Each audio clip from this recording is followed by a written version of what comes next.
이 옷자락을 놓거라. 내년은 이제 내 자식이 아니다. 천안 기루의 몸종이 되었으니 다시는 아비라 부르지도 말고 나를 찾지도 말라.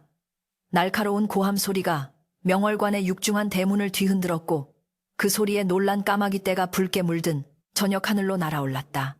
10살 남짓한 연화는 아비의 낡은 도포자락을 생명줄인 양 움켜쥐고 있었으나 김진사는 마치 더러운 것을 털어내듯 거칠게 팔을 휘둘러 아이를 바닥에 내동댕이 쳤다. 차가운 박석 바닥에 무릎이 부서 피가 배어나왔지만 연화는 아픔을 느낄 겨를도 없이 다시금 기어와 아비의 바짓가랑이를 붙잡으며 애원했다.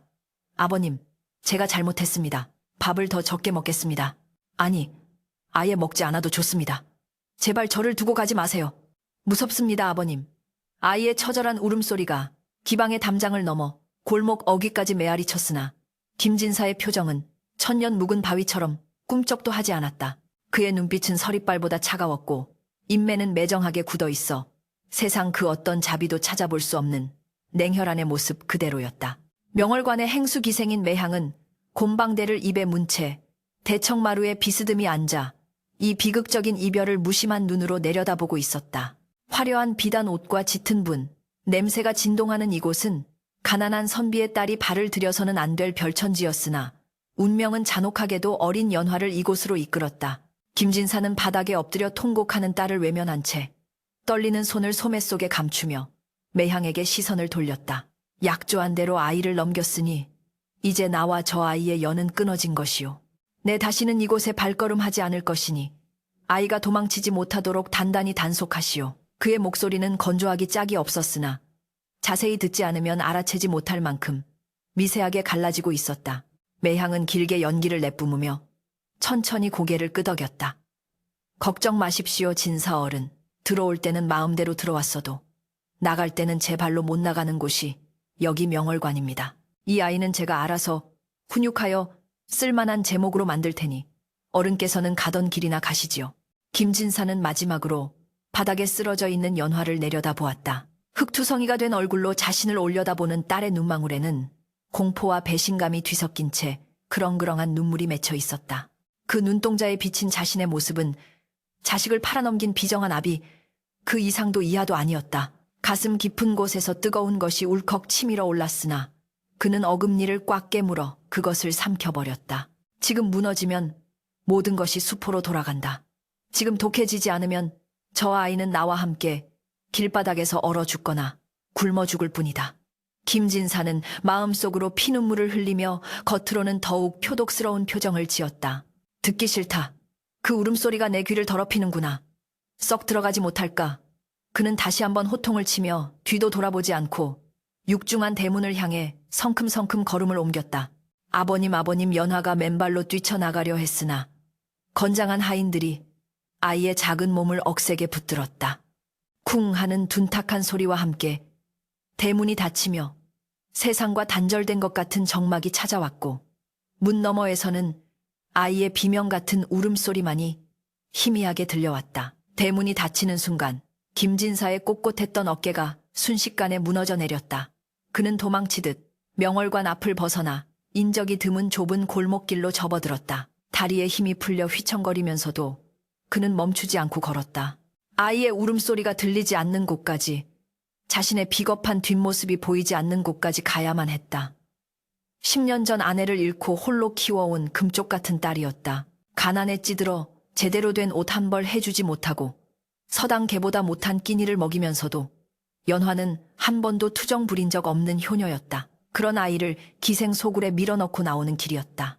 죄책감이 날카로운 칼날이 되어 그의 오장육부를 난도질하는 듯했다. 차라리 미친 척하고 다시 돌아가 아이를 데려올까 하는 생각이 수십 번도 더 스쳤지만 자신의 품속에 있는 붉은 반점을 떠올리며 고개를 저었다. 역병이었다. 의원조차 고개를 내저으며 길어야 한 달이라 했던 그 지독한 병마가 이미 그의 폐부 깊숙이 뿌리내리고 있었다. 골목 어귀에 낡은 담벼락에 다다랐을 때였다. 참아왔던 고통이 한꺼번에 터져나왔다. 그헉 김진사는 담벼락을 짚은 채 허리를 굽히고 격렬하게 기침을 토해냈다. 입과 코에서 검붉은 선혈이 왈칵 쏟아져 나와 하얀 눈이 쌓인 바닥을 붉게 물들였다. 숨을 쉴 때마다 폐가 찢어지는 듯한 고통이 밀려왔고 시야가 핑 돌며 세상이 빙글빙글 돌았다. 그는 피 묻은 입가를 닦을 생각도 하지 못한 채 바닥에 주저앉아 거친 숨을 몰아쉬었다. 손은 흙바닥을 긁어대며 고통을 참아내려 했으나 몸은 이미 한계에 다다라 있었다. 지나는 행인 하나 없는 어둑한 골목에서 그는 짐승처럼 웅크린 채 오열했다. 소리내어 울 수도 없었다. 혹여나 바람결에라도 딸에게 자신의 곡소리가 전해질까 두려웠기 때문이다. 그저 목구멍 안쪽에서 터져나오는 짐승 같은 신음만을 흘리며 그는 자신의 무능함과 잔혹한 운명을 저주했다. 그 시각 명월관 안방에서는 매향이 김진사가 남기고 간 문서를 들여다보고 있었다. 겉봉에는 연화 위탁서라는 글자가 정갈한 필체로 적혀 있었으나 봉투는 묘하게 묵직했다.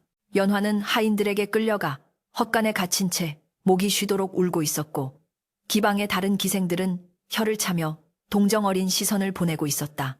매향은 곰방대를 재떨이에 털어내며 혼잣말처럼 중얼거렸다. 독한 양반. 제 속이 썩어 문드러지는 줄도 모르고. 그녀는 김진사의 눈빛에서 읽어냈다. 돈에 눈이 멀어 자식을 판 아비의 눈이 아니었다. 그것은 마치 벼랑 끝에 선 어미 짐승이 새끼를 살리기 위해 자신의 살점을 떼어주는 듯한 처절하고도 슬픈 눈빛이었다. 하지만 매향은 그 진실을 입 밖으로 내지 않았다. 그것이 김진사가 원한 바였으며 연화가 이곳에서 살아남기 위해 가져야 할 도끼를 심어주는 유일한 길임을 알았기 때문이었다. 매향은 문서를 깊은 장롱 속에 집어넣고는 굳게 자물쇠를 채웠다. 이 진실은 10년 아니 어쩌면 영원히 묻혀야 할지도 모를 일이었다. 다시 골목길로 돌아와 김진사는 떨리는 손으로 품 안에서 작은 주머니 하나를 꺼냈다. 그것은 연화가 돌 때 아내가 직접 수놓아 만든 복주머니였다. 꼬깃꼬깃해진 주머니를 얼굴에 비비며 그는 피 섞인 눈물을 흘렸다.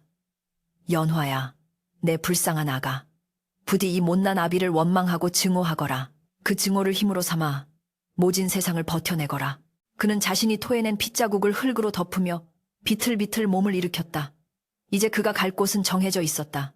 딸에게 병을 옮기지 않고 자신의 처참한 죽음을 보이지 않기 위해 그는 누구도 찾지 못할 깊은 산속으로 죽음을 맞이하러 가는 고독한 발걸음을 옮겨야 했다. 저 멀리 명월관의 처마 끝에 걸린 초승달이 유난히도 시리게 빛나고 있었다. 마치 아비의 찢어진 가슴처럼 날카롭게 그리고 서글프게 세상을 비추고 있었다. 밤이 깊어지자 도성의 거리는 정막에 잠겼다. 명월관의 화려한 등불만이 어둠을 밝히고 있었고 그 불빛 아래 연화는 차가운 헛간 바닥에 웅크려 잠이 들었다. 꿈속에서 그녀는 아비의 따뜻한 등을 찾았지만 손에 잡히는 것은 차가운 바람뿐이었다. 잠결에도 흐르는 눈물은 멈추지 않았고 그녀의 작은 주먹은 복수심과 그리움 사이에서 갈 길을 잃고 떨리고 있었다. 이것이 연화의 기구한 운명의 서막이었다. 가장 사랑했던 사람에게 버림받았다는 깊은 상처는 훗날 그녀를 조선 최고의 기생으로 만들 원동력이 될 것이나 동시에 그녀의 심장을 얼어붙게 만들 비극의 씨앗이기도 했다. 김진사의 피 묻은 발자국은 눈발에 덮여 사라졌지만 그날 밤 흘린 두 사람의 눈물은 운명의 수레바퀴를 돌리는 거대한 강물이 되어 흐르기 시작했다. 세월은 유수와 같다 하였던가. 강산이 변한다는 10년의 세월이 흐르는 동안 명월관의 뜰에 심어진 매화나무는 10번 꽃을 피우고 지기를 반복했다. 그 무심한 시간 속에서 아비의 바짓가랑이를 잡고 울부짖던 어린 소녀 연화는 더 이상 존재하지 않았다. 그 자리에는 도성 장안을 뒤흔드는 절세가인 명월관의 으뜸 기생 설화쇠화만이 서 있을 뿐이었다. 그녀의 이름처럼 차갑고도 눈부신 미모는 뭇 사내들의 애간장을 녹였으나 정작 그녀의 마음은 한겨울 얼음장보다 더 싸늘하게 굳어 있었다. 설화가 기거하는 별채의 문풍지가 바람에 떨릴 때마다 그녀는 거울 앞에 앉아 자신의 얼굴을 들여다보며 스스로에게 최면을 걸듯 속삭였다. 나는 연화가 아니다. 나는 버림받은 아이가 아니다. 나는 천하를 발 아래 두는 설화다. 그녀의 눈동자 깊은 곳에는 아직도 10년 전 그날 뒤도 돌아보지 않고 떠나버린 아비의 매정한 뒷모습이 낙인처럼 찍혀 있었다. 그 상처는 시간이 지날수록 아물기는커녕 더욱 붉게 덧나 그녀를 살아가게 하는 지독한 도끼가 되어 있었다. 어느 늦가을 밤 명월관의 대연회장은 전국 각지에서 모여든 한량들과 권세가들로 발 디딜 틈이 없었다. 촛불이 일렁이는 화려한 연회장. 중앙 악공들의 검은고 소리가 무겁게 깔리자 좌중의 소란이 일순간에 잦아들었다. 침묵 속에서 설화가 천천히 걸어 나왔다. 백옥 같은 피부에 검은 머리카락을 단정히 틀어 올리고 순백의 저고리와 짙은 남색 치마를 입은 그녀의 모습은 마치 달빛을 머금은 밤바다와 같았다.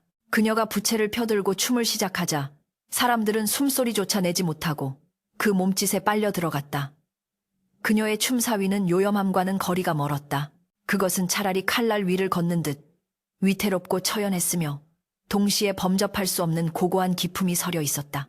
소매 끝이 허공을 가를 때마다 흩날리는 바람조차 그녀의 슬픔을 실어 나르는 듯했고 그녀의 시선은 허공의 한 점을 응시하며 누구와도 눈을 맞추지 않았다. 그것은 춤이 아니라 피를 토해내듯 쏟아내는 무언의 절규와도 같았다. 연회가 무르익어갈 무렵 개성에서 온 거상 박대인이 술기운에 얼굴이 붉게 달아올라 설화를 향해 비틀거리며 다가왔다.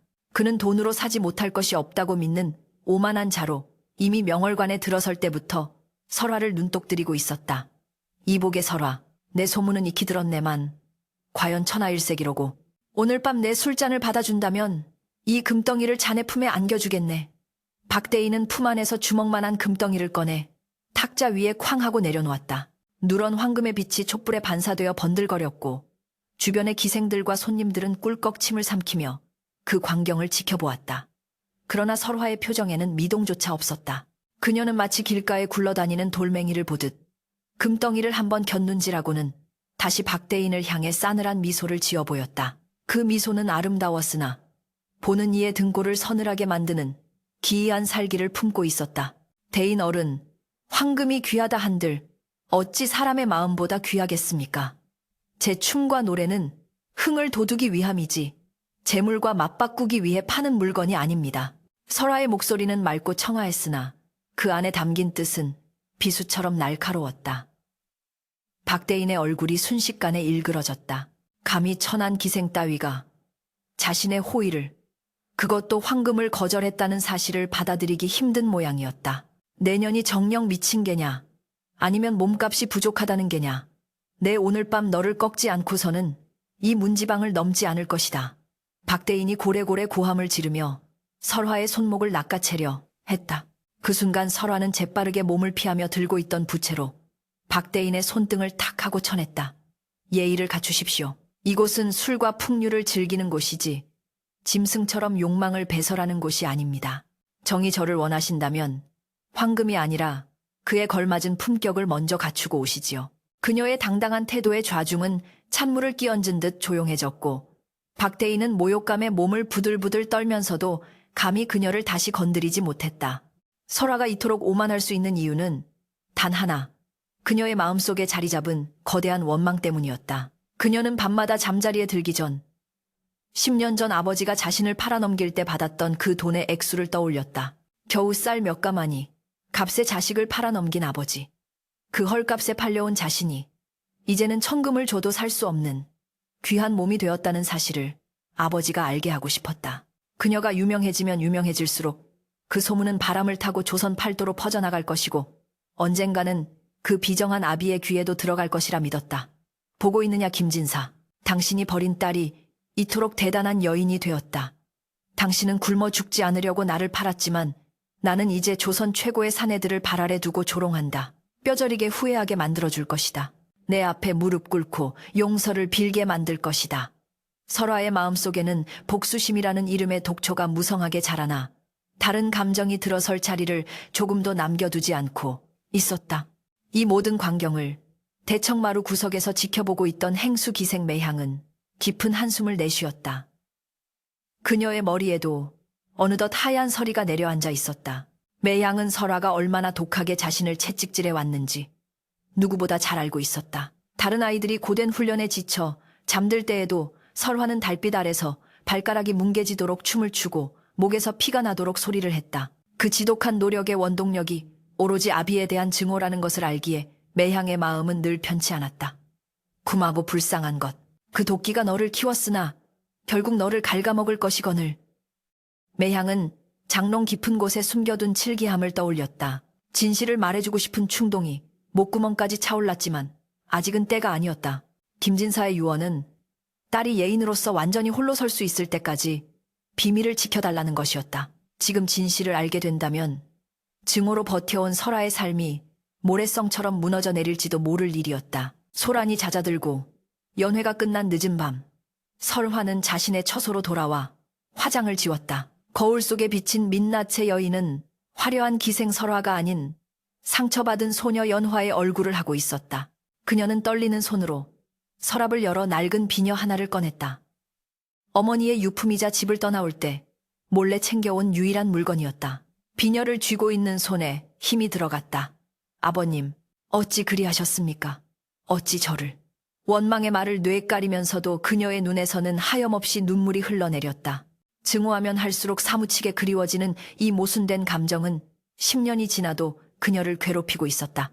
차라리 아버지가 죽었다면 잊기라도 할 텐데 어딘가에서 잘 먹고 잘 살고 있을 것이라는 생각에 미치면 피가 거꾸로 솟는 듯했다. 그녀는 눈물을 훔치고 다시 거울을 노려보았다. 약해지면 안 된다. 울어서는 안 된다. 그녀는 다시금 차가운 가면을 얼굴에 덮었었다. 그날 밤 설아는 잠을 이루지 못하고 뜰로 나왔다. 하얀 달빛이 뜰에 핀 국화꽃을 비추고 있었다. 찬바람이 옷깃을 파고들었지만 그녀는 추위를 느끼지 못했다. 그녀의 가슴 속에는 그보다 더 차가운 겨울바람이 불고 있었기 때문이다. 그녀는 하늘에 뜬 달을 보며 맹세했다. 내 이름이 궁궐 담장을 넘어 임금님의 귀에까지 들어가게 할 것이다. 조선 땅 어디에 숨어 있든 내 소식을 듣지 않을 수 없게 만들 것이다. 그리고 언젠가 당신이 내 앞에 나타났을 때 나는 가장 화려한 모습으로 당신을 비웃어 주리라. 설화의 주먹이 하얗게 질리도록 꽉 쥐어졌다. 그녀의 결심은 단단한 옹이처럼 굳어져 있었다. 그러나 그녀는 알지 못했다. 자신이 그토록 증오하는 아버지가 이미 이 세상 사람이 아니라는 것을, 그리고 그가 남긴 사랑이 얼마나 깊고 아픈 것이었는지를. 다음 날 아침, 명월관에는 새로운 소문이 돌기 시작했다. 한양 최고의 세도가인 영의정 대감의 아들이 설화의 춤을 보기 위해 직접 왕림한다는 소식이었다. 그는 까다롭기로 소문난 풍류객이자 기생들을 장난감처럼 다루기로 악명 높은 자였다. 기생들은 두려움에 떨며 수군거렸지만 설화의 표정은 태연하기만 했다. 오히려 그녀의 눈빛은 기이하게 번뜩였다. 영의정의 아들이라. 그 정도 권세라면 내 이름을 세상에 알리기에 부족함이 없겠지. 그녀에게 남자는 사랑의 대상이 아닌 자신의 명성을 높여줄 도구일 뿐이었다. 설화는 옷매무새를 다듬으며 거울을 향해 서늘한 미소를 지었다. 오늘 밤 또 한 명의 사내가 자신의 치맛자락 아래 무릎 꿇게 될 것이다. 그리고 그 소식은 바람을 타고 멀리, 아주 멀리 퍼져나갈 것이다. 운명은 잔인하게도 설화를 점점 더 높은 곳으로, 그리고 더 깊은 고독 속으로 밀어넣고 있었다. 그녀가 쌓아 올린 명성은 화려한 금자탑이었으나 그 밑바닥은 증오와 오해라는 썩은 흙으로 다져져 있었다. 언젠가 그 바닥이 무너져 내릴 때 그녀가 겪어야 할 고통은 상상조차 할 수 없는 것이었다. 하지만 지금 설화는 멈출 수 없었다. 멈추는 순간 밀려올 공허함과 아픔을 감당할 자신이 없었기 때문이다. 그녀는 붉은 입술을 굳게 다물고 방문을 나섰다. 그녀의 발걸음마다 서리빨 같은 냉기와 함께 알 수 없는 슬픔의 향기가 짙게 배어나고 있었다. 기나긴 밤이 지나고 여명이 밝아오고 있었지만 설화의 마음속에는 여전히 칠흑 같은 어둠만이 캄리를 틀고 있었다. 명월관의 가장 깊숙한 안채 평소라면 기생들의 웃음소리와 검은고, 가락이 끊이지 않았을 그곳에 무거운 침묵과 짙은 탕약 냄새만이 감돌고 있었다. 밤낮 없이 화려하게 빛나던 등불은 모두 꺼지고 오직 병풍 뒤에 놓인 작은 촛불 하나만이 위태롭게 흔들리며 생과 사의 경계를 비추고 있었다. 조선 팔도의 무사내들을 호령하던 대행수 매향의 침소였다. 천하를 쥐락펴락하던 그녀의 기세도 흐르는 세월과 모진 병마 앞에서는 속절없이 무너져 이제는 앙상하게 마른 손으로 겨우 숨만 붙들고 있는 처지였다. 설화는 매향의 머리맡에 앉아 식은땀으로 젖은 스승의 이마를 하얀 명주 수건으로 닦아내고 있었다. 그녀의 눈가는 붉게 충혈되어 있었으나 입술을 꽉 깨물어 흐르는 눈물을 삼키고 있었다. 자신을 거두어 예인으로 키워준 스승이자 때로는 어미보다 더 엄하고 깊은 정을 주었던 매향이 이제 곧 유명을 달리하려 하고 있었다. 창호지 문 너머로는 기생들이 숨을 죽인 채 훌쩍이는 소리가 간간히 들려와 밤의 정막을 더욱 서글프게 만들었다. 설화야. 내 소리가 들리느냐? 혼미하던 매양의 눈꺼풀이 파르르 떨리더니 이내 희미하게 뜨였다. 그것은 죽기 직전 정신이 맑아진다는 회광반조임이 분명했다. 설화는 황급히 매향의 손을 두 손으로 감싸쥐며 몸을 낮췄다. 예, 행수 어르신. 제가 여기 있습니다. 정신이 드시는지요? 매향은 초점 없는 눈동자를 천천히 굴려 설화의 얼굴을 찾았다. 그녀의 시선이 설화의 눈물 고인 눈매에 머물렀다. 울지 마라. 내 눈물은 비싼 것이다. 함부로 흘려서는 아니 된다고. 내 글이 가르쳤거늘. 매향의 목소리는 마른 낙엽이 바스락거리는 소리처럼 거칠고 힘이 없었으나 그 안에 담긴 엄격함은 여전했다. 설화는 억지로 입꼬리를 올리며 고개를 끄덕였다. 송구합니다. 어르신의 가르침을 잠시 잊었습니다. 하오나 제 마음이 무너지는 것을 어찌합니까? 천하의 설화도 스승의 죽음 앞에서는 어쩔 수 없는 연약한 여인일 뿐이었다. 매향은 힘겹게 숨을 몰아쉬며 손가락을 들어 방 한 구석에 놓인 자개 장롱을 가리켰다. 저기, 저 장롱 두 번째 서랍을 열어보거라. 그 안에 칠기암이 하나 있을 것이다. 그것을 내게로 가져오너라. 설화는 의아한 표정을 지으면서도 스승의 명을 따르기 위해 자리에서 일어났다. 장롱 문을 열자 오래된 나무 냄새와 조명 냄새가 섞여 훅 끼쳐왔다. 서랍 깊숙한 곳, 붉은 비단 보자기 위에 먼지가 뽀얗게 내려앉은 낡은 칠기암 하나가 놓여 있었다. 10년 동안 단 한 번도 본 적 없는 물건이었다. 설화가 함을 꺼내 들자 묵직한 무게감이 손끝을 통해 전해졌다. 그녀가 함을 들고 다시 자리에 앉자 매향의 눈빛이 묘하게 일렁였다. 그 눈빛에는 안도감과 죄책감, 그리고 깊은 연민이 뒤섞여 있었다. 매향은 떨리는 손으로 함을 어루만지며 힘겹게 입을 열었다. 이것은 10년 전 네 아비가 너를 두고 갈 때 내게 맡긴 것이다. 아비라는 단어가 나오는 순간 설화의 표정이 싸늘하게 굳어졌다. 방금 전까지 슬픔으로 가득했던 눈동자에 순식간에 차가운 막이 씌워졌다. 그녀는 칠기암에서 손을 떼며 마치 더러운 것을 본 듯 고개를 돌렸다. 그자의 물건이라면 보고 싶지 않습니다. 제게 아비란 없습니다. 저를 돈 몇 푼에 팔아먹고 도망친 작자의 유품 따위 당장 아궁이에 던져버려도 시원치 않을 것입니다. 설화의 목소리에는 서리빨 같은 도끼가 서려 있었다. 매향은 그런 설화를 보며 안타까운 듯땜하고 혀를 찼다. 그래, 너는 그렇게 믿으며 살아왔지. 내가 그리 만들었으니 내 원망을 탓할 수는 없다. 허나 설화야, 사람은 보이는 것이 전부가 아니며 진실은 때로 가장 깊은 어둠 속에 숨겨져 있는 법이다. 매향은 마지막 힘을 짜내어 설화의 손목을 꽉 움켜쥐었다. 그 악력이 어찌나 강한지 설화가 흠칫 놀랄 정도였다. 이제 때가 되었다. 내가 이 함을 10년이나 묵혀둔 것은 네가 흔들리지 않고 예인으로 우뚝 서기를 바랐기 때문이다. 허나 이제 내가 가고 나면 너에게 진실을 말해줄 리가 아무도 없지 않느냐. 매향의 호흡이 급격히 거칠어지기 시작했다. 목구멍에서 그르렁거리는 가래 끓는 소리가 들려왔다. 열어보거라. 내 눈으로 직접 확인하거라. 내 아비가, 김진사가 어떤 마음으로 너를 이곳에 두고 갔는지. 매향의 눈동자가 점점 허공으로 풀어지고 있었다. 그녀는 마지막 숨을 헐떡이며 간신히 말을 이었다. 미안하다. 연화야. 부디 그 마음을 알아주거라. 매향의 고개가 툭 하고 베개 옆으로 떨어졌다. 움켜쥐었던 손에 힘이 풀리며 설화의 손목에서 스르르 미끄러져 내렸다. 어르신 행수. 어르신. 설화가 비명을 지르며 매향의 몸을 흔들었으나 그녀는 다시는 눈을 뜨지 않았다. 방 밖에서 대기하던 기생들이 울음소리를 듣고 우르르 몰려 들어왔고 순식간에 방 안은 통곡 소리로 가득 찼다. 조선 최고의 기생을 길러낸 대행수 매향은 그렇게 비밀을 남긴 채 세상을 떠났다. 장례는 성대하게 치러졌다.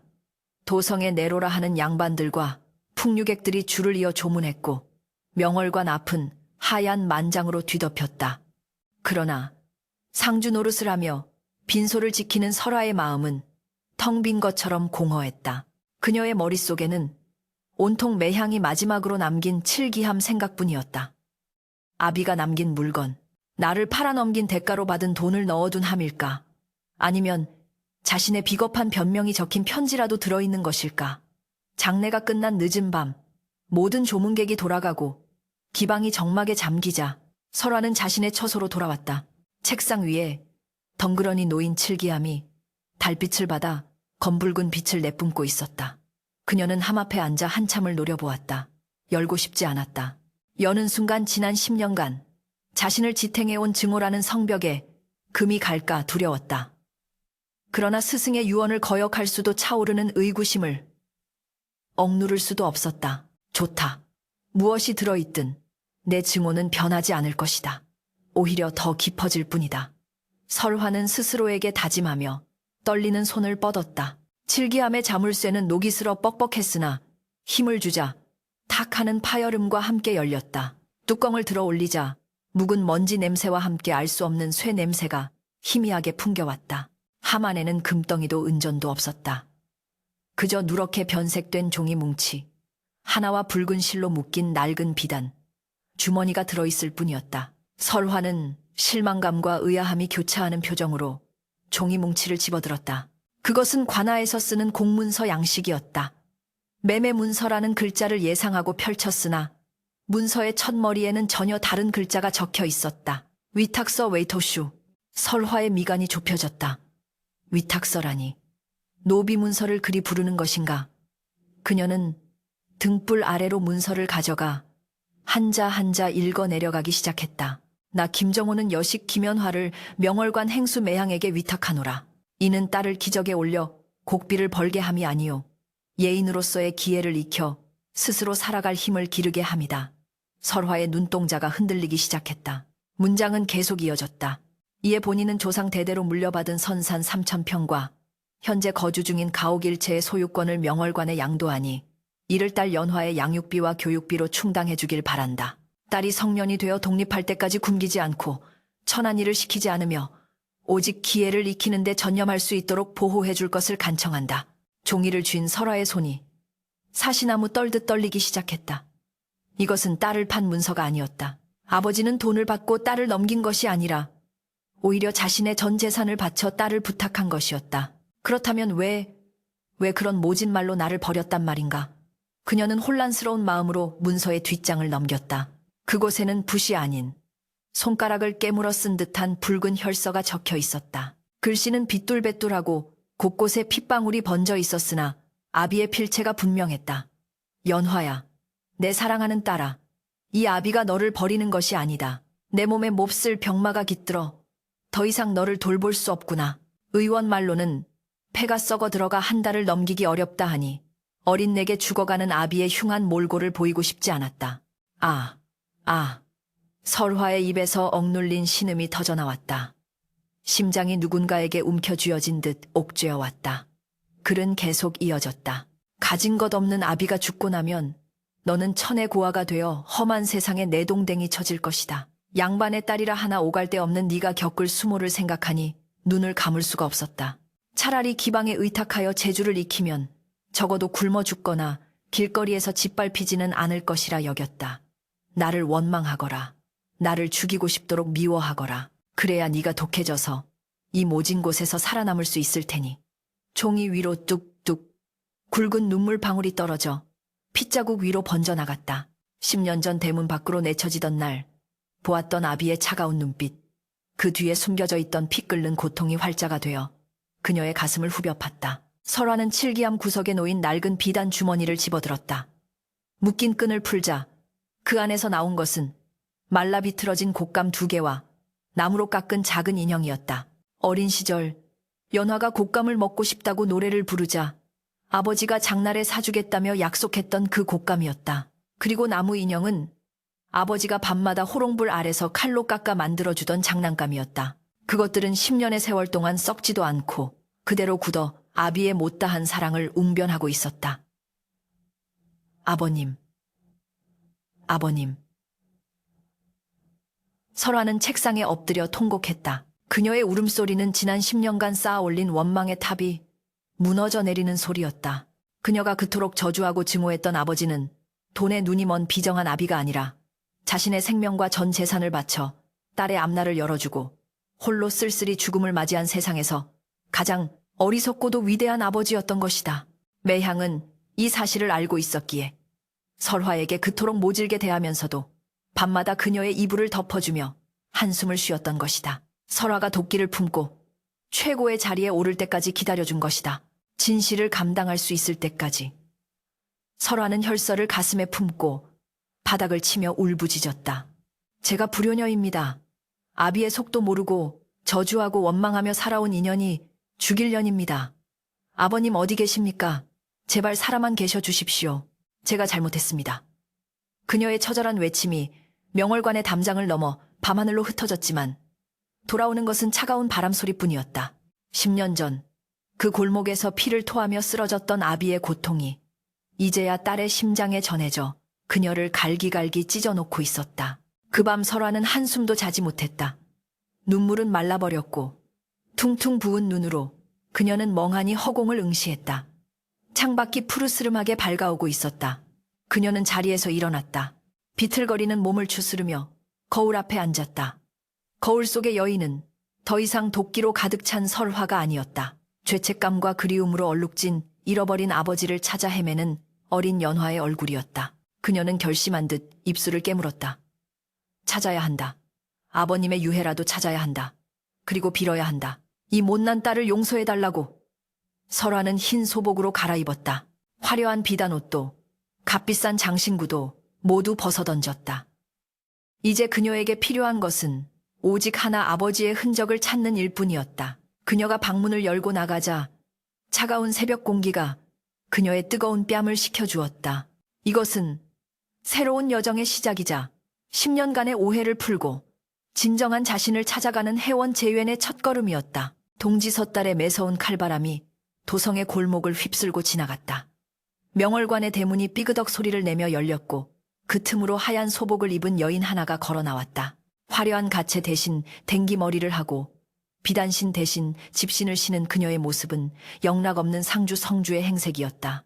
기생들의 만류와 하인들의 당황스러운 시선이 그녀의 등 뒤로 쏟아졌으나 설화는 아니, 이제 다시 김연화로 돌아간 그녀는 단 한 번도 뒤돌아보지 않았다. 그녀의 손에는 낡은 칠기함과 아비가 남긴 반쪽짜리 곶감 주머니가 들려 있었다. 10년 전 김진사가 피를 토하며 걸어갔을 그 길을 따라 연화는 죄인의 심정으로 한 발 한 발 걸음을 옮겼다. 사람들은 조선 최고의 기생이 초라한 행색으로 거리를 헤매는 모습에 수군거렸으나 그녀의 귀에는 세상의 소음이 들리지 않았다. 오직 윙윙거리는 바람소리 속에 섞여 들려오는 듯한 아비의 거친 기침 소리만이 그녀를 이끌고 있었다. 연화는 기억을 더듬어 10년 전 아비와 헤어졌던 그 골목, 어귀에 당도했다. 낡은 담벼락은 그때나 지금이나 변함없이 이끼가 낀 채 서 있었다. 그녀는 담벼락 아래 쭈그리고 앉아있는 늙은 거지에게 다가갔다. 누더기를 걸친 노인은 갑자기 나타난 하얀 옷의 여인을 보고 흠칫 놀라 뒷걸음질 쳤다. 노인장 여쭙겠습니다. 10년 전 이맘때 혹 이 자리에서 피를 토하며 쓰러졌던 선비를 기억하십니까? 키가 크고 마른 체구에 갓끈이 끊어진 연화의 목소리는 절박하게 떨렸다. 노인은 흐릿한 눈을 끔벅이며 곰곰이 생각에 잠기더니 이내 무릎을 탁 쳤다. 아, 그 양반 기억나다. 마다. 내가 밥을 빌어먹은 지 30년이 넘었지만 그렇게 처참한 몰골은 처음 보았지. 피를 한 바가지나 쏟고도 입을 닦을 생각도 않고 저기, 저 명월관 쪽만 하염없이 바라보더군. 연화의 심장이 쿵 하고 내려앉았다. 그분이 어디로 가셨는지 아십니까? 노인은 지팡이를 들어 도성 밖 북쪽의 야산을 가리켰다.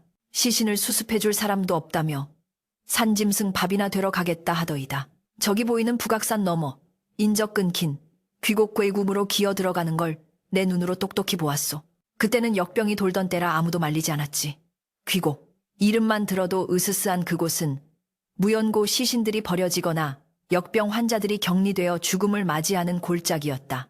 연화는 노인의 손에 엽전 꾸러미를 쥐어주고는 곧장 북쪽을 향해 달리기 시작했다. 숨이 턱끝까지 차오르고 집신 사이로 파고든 돌멩이가 발바닥을 찢었지만 그녀는 고통을 느낄 겨를이 없었다. 아비가 혼자 걸었을 그 고독한 죽음의 길을 생각하면 자신의 육신이 겪는 고통은 사치에 불과했다. 산을 오를수록 길은 험해지고 바람은 더욱 거세졌다. 잡목이 우거진 숲길은 사람의 발길이 닿지 않아 가시덩굴이 엉켜 있었고 곳곳에 이름 모를 짐승의 뼈가 흩어져 있었다. 연화는 소복자락이 찢어지고 살관이 긁혀 피가 배어 나오는 것도 아랑곳하지 않고 숲을 헤치며 나아갔다. 아버님, 조금만 기다려주세요. 연화가 갑니다. 못난 딸이 이제야 갑니다. 그녀는 주문처럼 아비의 이름을 부르며 비틀거리는 다리에 힘을 주었다. 해가 서산으로 기울며 숲속에 어둠이 깔리기 시작할 무렵 연화는 골짜기 깊은 곳, 커다란 바위 아래 움막처럼 지어진 허름한 맷집 무더기를 발견했다. 사람이 살았다고 보기엔 너무나 초라하고 짐승의 굴이라 하기엔 인위적인 흔적이 역력한 곳이었다. 연화는 본능적으로 그곳이 아비의 마지막 거처였음을 직감했다. 떨리는 걸음으로 다가가 썩어 문드러진 폛짚을 걷어내자 흙과 낙엽에 반쯤 파묻힌 작은 돌무덤이 드러났다. 누군가 정식으로 매장한 것이 아니라 지나가던 나무꾼이나 스님들이 시신을 발견하고 대충 돌을 덮어준 듯한 모양새였다. 그리고 그 돌무덤 앞에는 10년의 비바람에 사가 형체를 알아보기 힘든 갓 하나와 썩어버린 붓 한 자루가 꽂혀 있었다. 김진사였다. 평생 글만 읽던 선비가 죽어서도 놓지 못했던 그의 분신들이었다. 연화는 그 자리에 털썩 주저앉았다. 다리에 힘이 풀려 더 이상 서 있을 수가 없었다. 아버님, 목구멍에서 쉰 소리가 새어나왔다. 그녀는 돌무덤을 향해 기어갔다. 차가운 돌덩이들을 어루만지며 그녀는 오열했다. 어찌 이런 곳에 홀로 계셨습니까? 따뜻한 아랫목 한번 내어드리지 못하고 밥 한 끼 제대로 지어 올리지 못한 불효녀가 여기 왔습니다. 그녀는 손톱이 깨지도록 땅을 긁으며 흙을 파내려갔다. 아비의 뼈라도 만져보고 싶었다. 차라리 뼈를 끌어안고 죽고 싶었다. 왜 저를 버렸다고 거짓말하셨습니까? 왜 차라리 같이 죽자고 하지 않으셨습니까? 제가 기생이 되어 호의호식하는 동안 아버님은 이 차가운 산골짜기에서 홀로. 그녀의 통곡 소리가 메마른 골짜기를 가득 메웠다.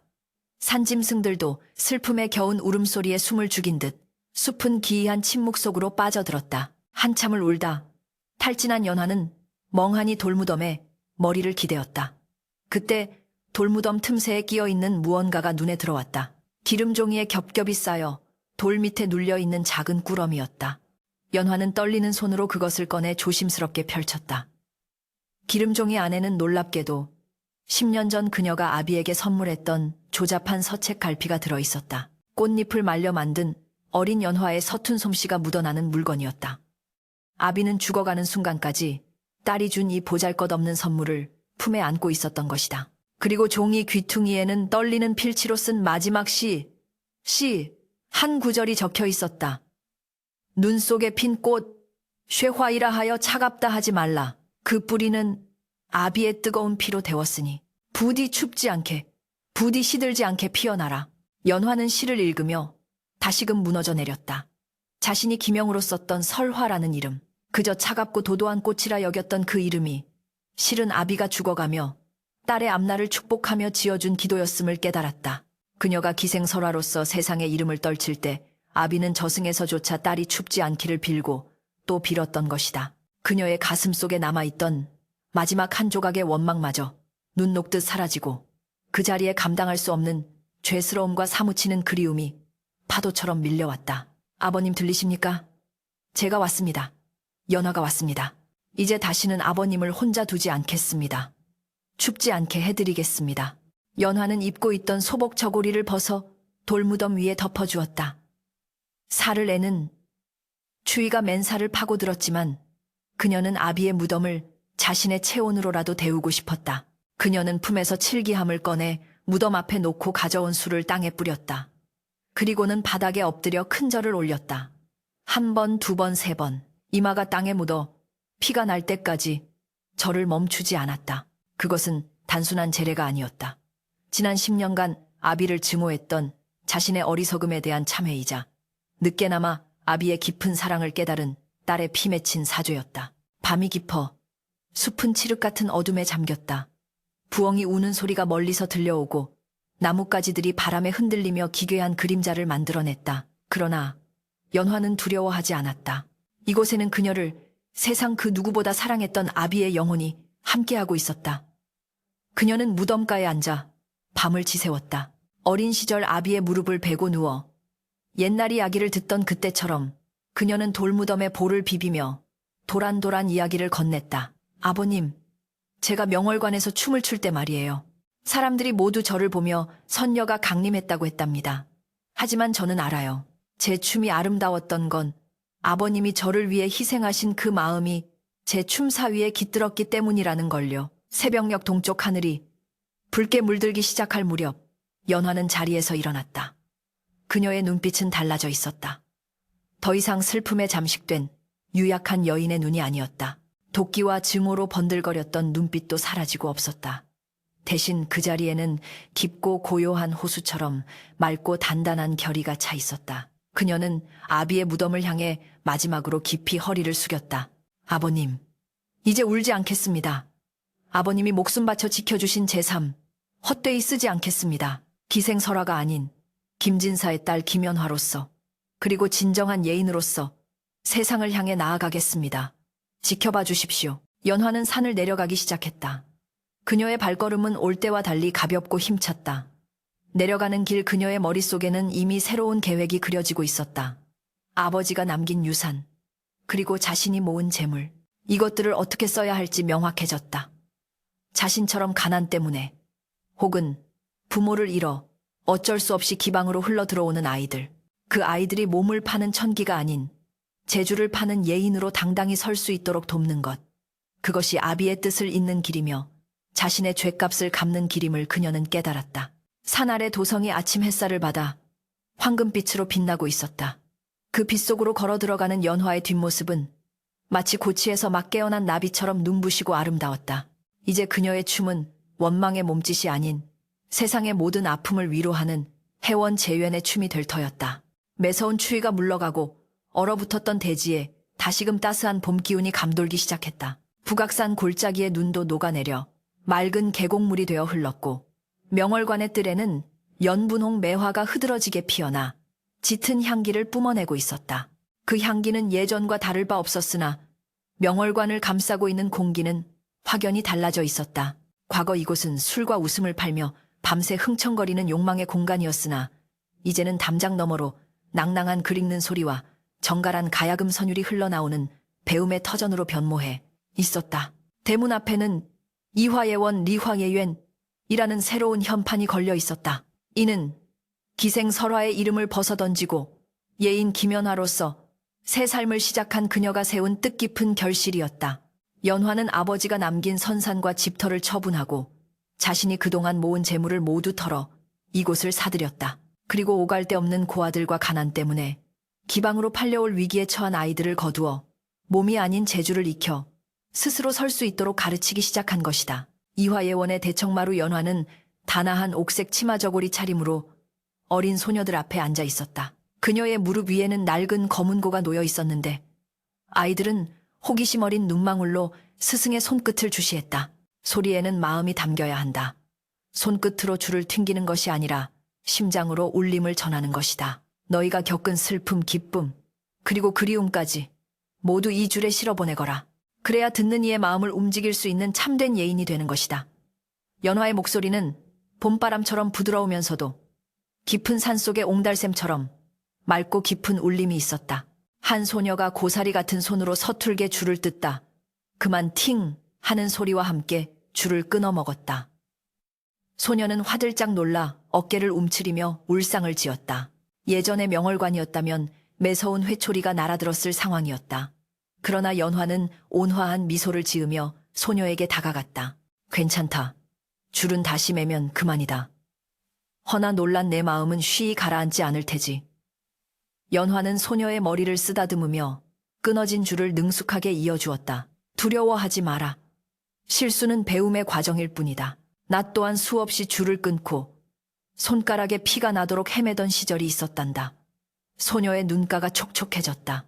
연화는 아이들을 보며 10년 전 두려움에 떨며 이 문턱을 넘었던 자신의 어린 시절을 겹쳐보았다. 그때 자신에게 필요했던 것은 엄한 훈육이 아니라 따뜻한 위로와 믿음이었다는 것을 이제는 너무나 잘 알고 있었다. 그녀는 아버지가 자신에게 주지 못했던 사랑, 그리고 매향 행수가 감춰두어야 했던 그 사랑을 이 아이들에게 아낌없이 쏟아붓고 싶었다. 그것이 아비의 유지를 받드는 길이며 자신을 지켜준 세상에 대한 보답이라 믿었다. 오후가 되자 한양 도성의 세도가인 김대감이 하인들을 대동하고 이화예원을 찾았다. 그는 과거 명월관의 단골 손님으로 여전히 연화에게 흑심을 품고 있었다. 허허설화야. 아니 이제는 원장이라 불러야 하나. 내 듣자 하니 이곳을 서당도 아니고 기방도 아닌 묘한 곳으로 만들었다지 아깝도다. 천하일색인 네가 아이들 뒤치다거리나 하며 썩다니 내게로 오거라. 내 너를 첩실로 들여 비단길만 걷게 해주겠다는데 왜 이리 고집을 피우는 게냐. 김대감은 거드름을 피우며 금돈이 든 주머니를 흔들어 보였다. 예전 같으면 차가운 독설로 응수했겠지만 지금의 연화는 여유롭고 당당했다. 그녀는 정중히 고개를 숙이되 눈빛만은 흔들림 없이 그를 응시했다. 대감마님, 귀한 발걸음 해주셔 감사합니다만 저는 이미 제 평생을 바칠 정인을 만났습니다. 김대감의 눈이 휘둥그레졌다. 뭐라 정인 그놈이 대체 누구냐? 천하의 설화, 마음을 훔친 사내가 누구란 말이냐? 연화는 뜰에 핀 매화나무 가지를 지그시 바라보며 옅은 미소를 지었다. 제 정인은 바로 예술이며 제 자식들은 여기 있는 이 아이들입니다. 황금보화로 치장한 비단길보다 저 아이들이 훌륭한 예인으로 자라나는 모습을 보는 흙길이 제게는 더 꽃길입니다. 그러니 그 금돈은 백성들을 위해 귀하게 써주십시오. 그녀의 기품 있는 거절에 김대감은 얼굴이 붉어졌다.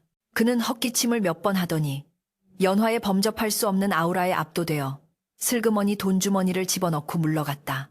이제 연화는 남자들의 놀이개가 아닌 도성의 누구도 함부로 대할 수 없는 존경받는 스승으로 우뚝 서 있었다. 해가 뉘엿뉘엿 넘어가고 땅거미가 질 무렵 연화는 홀로 뒷산에 올랐다. 그녀의 손에는 하얀 국화꽃 한 다발과 맑은 청주 한 병이 들려 있었다. 잘 정돈된 오솔길 끝, 양지바른 언덕에 아담하지만 정갈한 묘소가 자리하고 있었다. 지난 겨울 덤불 속에 방치되어 있던 아비의 돌무덤을 양지로 이장하고 비석을 세운 것이었다. 비석에는 현고 학생 부군, 김정호 지묘, 헨커 헉성 후준, 진정 허지무라는 글자가 선명하게 새겨져 있었다. 연화는 묘소 앞에 꽃을 놓고 술을 따랐다. 아버님 연화가 왔습니다. 날이 많이 풀렸지요. 이제는 춥지 않으시지요. 그녀는 비석을 살아있는 사람처럼 어루만지며 다정하게 말을 건넸다. 오늘 예원에서 한 아이가 검은고 줄을 끊었습니다. 예전에 저였다면 울고불고 했을 텐데 그 아이는 제 눈치를 보며 씩씩하게 웃더군요. 그 모습을 보며 생각했습니다. 제가 아버님께 받았던 사랑이 헛되지 않았구나 하고요. 아버님이 제게 남겨주신 것은 칠기암 속의 문서가 아니라 사람을 살리는 마음, 자식을 위해 모든 오명을 뒤집어 쓸 수 있는 그 깊고 넓은 바다 같은 사랑이었습니다. 연화의 눈시울이 붉어졌지만 그것은 슬픔의 눈물이 아니었다. 감사와 그리움, 그리고 평온함이 깃든 눈물이었다. 바람이 불어와 매화 향기를 실어 나르고 나뭇잎들이 사각거리며 춤을 추었다. 마치 아버지가 딸의 머리를 쓰다듬으며 잘했다. 내 딸아, 장하다 내 딸아 하고 속삭이는 듯 했다. 연화는 자리에서 일어나 묘소 앞 넓은 공터에 섰다. 그리고 천천히 팔을 들어 춤을 추기 시작했다. 관객은 오직 아버지의 영혼과 하늘의 달, 그리고 바람뿐이었다. 화려한 기교도, 요염한 몸짓도 없었다. 그저 바람이 부는 대로, 물이 흐르는 대로 몸을 맡기는 자연스러운 춤사위였다. 하얀 소복자락이 바람에 펄럭이며 나비처럼 날아올랐다. 그것은 지난 10년간 그녀의 영혼을 옥죄고 있던 원망의 사슬을 끊어내고 하늘로 자유롭게 비상하는 해탈의 춤이었다. 그녀의 춤은 아비의 고통을 위로하고 자신의 상처를 치유하며 세상의 모든 부녀후녀의 인연을 축복하는 거룩한 의식과도 같았다. 춤이 절정에 달했을 때 밤하늘에서 별똥별 하나가 길게 꼬리를 물며 떨어졌다. 연화는 춤을 멈추고 그 빛을 바라보며 환하게 웃었다. 그녀의 가슴 속에 응어리져 있던 마지막 한 점의 어둠마저 완전히 사라지는 순간이었다. 다시 예원으로 돌아온 연화는 대청마루에 앉아 아이들이 잠든 방을 바라보았다. 창호지 문 위로 아이들의 고른 숨소리가 들려왔다. 그녀는 품속에서 아버지가 깎아주었던 낡은 나무 인형을 꺼내 들었다. 세월의 때가 묻어 반질반질해진 인형은 못생겼지만 세상 그 어떤 보석보다 따뜻했다. 아버님, 다음 생에 다시 만나면 그때는 제가 아버님의 어머니가 되어드리겠습니다. 그래서 아버님이 제게 주셨던 그 내리사랑 고스란히 갚아드리고 싶습니다. 따뜻한 밥 지어 먹이고 고운 옷 입혀서 세상에서 가장 행복한 아들로 키워드리고 싶습니다. 연화는 인형을 볼에 비비며 나지막이 약속했다. 그녀의 얼굴에는 세상의 풍파를 모두 이겨낸 여인만이 가질 수 있는 숭고하고도 평화로운 미소가 번져 있었다. 밤이 깊어 삼경이 지났으나 이화예원의 등불은 꺼지지 않았다. 연화는 아이들을 위해 새로운 악보를 그리고 내일 입을 옷감을 손질하며 밤을 지새웠다. 그녀의 그림자는 창문에 비쳐 마치 묵묵히 자식을 지키는 큰 나무처럼 보였다. 그녀는 이제 알았다. 사랑은 말로 하는 것이 아니라 묵묵히 뒤에서 지켜주고 희생하며 때로는 오해를 받더라도 상대의 행복을 위해 기꺼이 악역을 자처하는 것임을. 김진사가 남긴 거짓말은 비극이 아니라 딸을 살리기 위한 가장 위대한 진실이었음을 그녀는 온몸으로 깨닫고 실천하고 있었다. 세월은 계속 흐를 것이고 연화 또한 언젠가는 흙으로 돌아갈 것이다. 허나 그녀가 심은 사랑의 씨앗은 이화예원의 아이들을 통해 그리고 그 아이들이 만날 또 다른 사람들을 통해 조선 팔도로 퍼져나갈 것이다. 김진사의 핏빛 부정, 후칭이 연화라는 꽃을 피웠듯 연화의 사랑은 수많은 꽃망울을 터뜨려 세상을 향기롭게 만들 것이다. 어느새 동력 하늘이 밝아오고 있었다. 떠오르는 붉은 태양이 연화의 얼굴을 비추었다.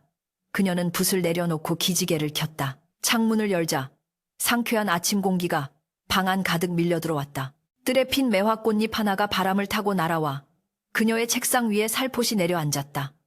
연화는 그 꽃잎을 집어들고 하늘을 향해 들어보였다. 보세요, 아버님. 오늘도 꽃이 피었습니다. 당신이 지켜낸 꽃이 이토록 아름답게 피어났습니다. 이야기는 여기서 끝을 맺는다. 세상 사람들은 눈에 보이는 것만을 믿고 쉽게 비난하고 원망하곤 한다. 허나 우리가 모르는 어둠 속에는 누군가가 피를 토하며 지켜낸 사랑과 희생이 숨쉬고 있을지 모른다. 지금 당신 곁에 있는 가족의 무뚝뚝한 뒷모습에 혹여 말하지 못한 깊은 사랑이 숨겨져 있지는 않은지. 김진사의 붉은 피와 연화의 하얀 춤이 어우러진 이 이야기가 차가운 세상의 작은 온기가 되어 전해지기를 바란다.